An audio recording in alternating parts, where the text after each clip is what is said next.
The Best Christmas Pageant Ever, Chapter 2. Mother didn't expect to have anything to do with the Christmas pageant, except to make me and my little brother Charlie be in it. We didn't want to. And to make my father go and see it. He didn't want to. Every year he said the same thing. I've seen the Christmas pageant. You haven't seen this year's Christmas pageant, Mother would tell him. Charlie is a shepherd this year. Charlie was a shepherd last year. No, you go on and go. I'm just going to put on my bathrobe and sit by the fire and relax. There's never anything different about the Christmas pageant. There's something different this year, Mother said. What? Charlie is wearing your bathrobe. So that year my father went to see his bathrobe, he said. Actually, he went every year, but it was always a struggle, and Mother said that her contribution to the Christmas pageant was getting my father to it. But then she got stuck with the whole thing when Mrs. George Armstrong fell and broke her leg. We knew about this as soon as it happened because Mrs. Armstrong lived only a block away. We heard the siren and saw the ambulance and watched the policeman carry her out of the house on a stretcher. Call Mr. Armstrong at his work, she shouted to the policeman. Shut off the stove under my potatoes. Inform the ladies' aid that I won't be at the meeting. One of the neighbor women called out, Helen, are you in pain? And Mrs. Armstrong yelled back, Yes, terrible. Don't let those children tear up my privet hedge. Even in pain, Mrs. Armstrong could still give orders. She was so good at giving orders that she was just naturally the head of anything she belonged to. And at church, she did everything but preach. Most of all, she ran the Christmas pageant. And here she was, 2 weeks before Thanksgiving, flat on her back. I don't know what they'll do now about the pageant, Mother said. But the pageant wasn't the only problem. Mrs. Armstrong was also chairman of the Ladies' Aid Bazaar and coordinator of the Women's Society potluck supper, and there was a lot of telephoning back and forth to see who would take over those jobs. Mother had a list of names, and while she was calling people about the Ladies' Aid Bazaar, Mrs. Homer McCarthy was trying to call Mother about the potluck.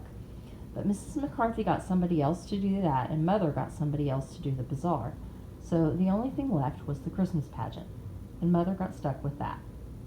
I could run the potluck supper with one hand tied behind my back, Mother told us. All you have to do is make sure everybody doesn't bring meatloaf. But the Christmas pageant...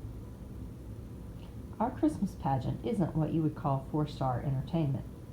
Mrs. Armstrong breaking her leg was the only unexpected thing that ever happened to it. The script is standard. The inn, the stable, the shepherds, the star, and so are the costumes, and so is the casting.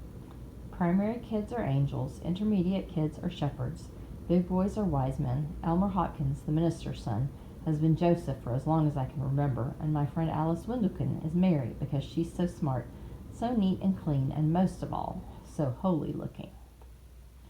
All the rest of us are the angel choir, lined up according to height because nobody can sing parts. As a matter of fact, nobody can sing. We're strictly a no-talent outfit, except for a girl named Alberta Bottles, who whistles. Last year, she whistled What Child Is This for a change of pace, but nobody liked it, especially Mrs. Bottles, because Alberta put too much into it and passed out cold in the manger. Aside from that, it's always just the Christmas story, year after year, with people shuffling around in bathrobes and bed sheets and sharp wings. Well, my father said, once Mother got put in charge, here's your big chance. Why don't you cancel the pageant and show movies? Movies of what? Mother said. I don't know. Fred Stamper has 5 big reels of Yellowstone National Park. What does Yellowstone National Park have to do with Christmas? Mother asked. I know a good movie, Charlie said. We had it at school. It shows a heart operation and 2 kids got sick. Never mind, Mother said. I guess you all think you're pretty funny. But the Christmas pageant is a tradition, and I don't plan to do anything different. Of course, nobody even thought about the Herdmans in connection with the Christmas pageant. Most of us spent all week in school being pounded and poked and pushed around by the Herdmans, and we looked forward to Sunday as a real day of rest. Once a month, the whole Sunday school would go to church for the first 15 minutes of the service and do something special, sing a song or act out a parable or recite Bible verses. But when my brother Charlie was in with the little kids, his teacher thought up something different. She had everybody write or draw on a piece of paper what they liked best about Sunday school. And when we all got in the church, she stood up in front of the congregation and said, "Today some of our youngest boys and girls are going to tell you what Sunday school means to them. Betsy, what do you have on your paper?" Betsy Cathcart stood up and said, "What I like best about Sunday school is the good feeling I get when I go there." I don't think she wrote that at all, but it sounded terrific, of course. One kid said he liked hearing all the Bible stories. Another kid said, "I like learning songs about Jesus." 8 or 9 little kids stood up and said what they liked, and it was always something good about Jesus or God or cheerful friends or the nice teacher. Finally, the teacher said, "I think we have time for one more. Charlie, what can you tell us about Sunday school?" My little brother Charlie stood up, and he didn't even have to look at his paper. "What I like best about Sunday school is there aren't any Herdmans here." Well, the teacher should have stuck with "Jesus loves me," because everybody forgot all the nice things the other kids said and just remembered what Charlie said about the Herdmans. When we went to pick him up after church, his teacher told us, "I'm sure there are many things that Charlie likes about Sunday school." She smiled at us, but you could tell she was really mad. On the way home, I asked Charlie, "What are some of the things that you like?" He shrugged. "I like all the other stuff, but she said to write down what we like best, and what I like best is no Herdmans." "It's not a very Christian sentiment," my father said. "Maybe not, but it's a very practical one," Mother told him. Last year, Charlie had spent the whole second grade being black and blue because he had to sit next to Leroy Herdman. In the end, it was Charlie's fault that the Herdmans showed up in church.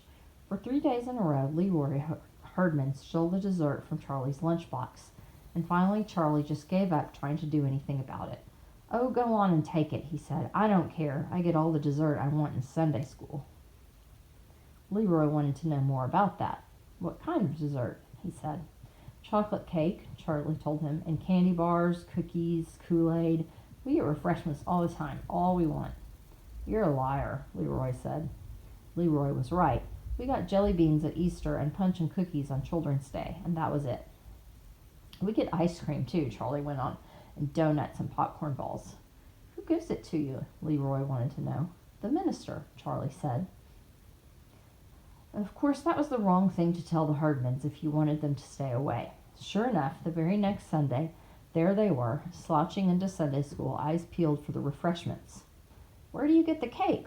Ralph asked the Sunday school superintendent. And Mr. Grady said, "Well, son, I don't know about cake, but they're collecting the food packages out in the kitchen."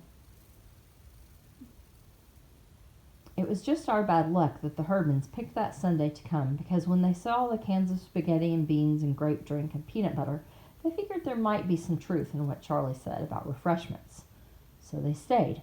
They didn't sing any hymns or say any prayers, but they did make a little money because I saw Imogene snake a handful of coins out of the collection basket.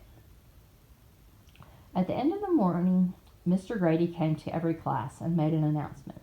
"We'll be starting rehearsals soon for our Christmas pageant," he said, "and next week after the service we'll all gather in the back of the church to decide who will play the main roles.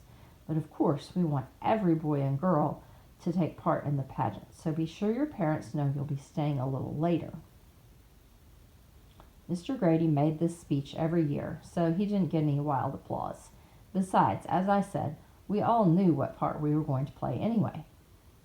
Alice Wendelkin must have been a little worried, though, because she turned around to me with this sticky smile on her face and said, "I hope you're going to be in the angel choir again. You're so good in the angel choir." What she meant was, "I hope you won't get to be Mary just because your mother is running the pageant."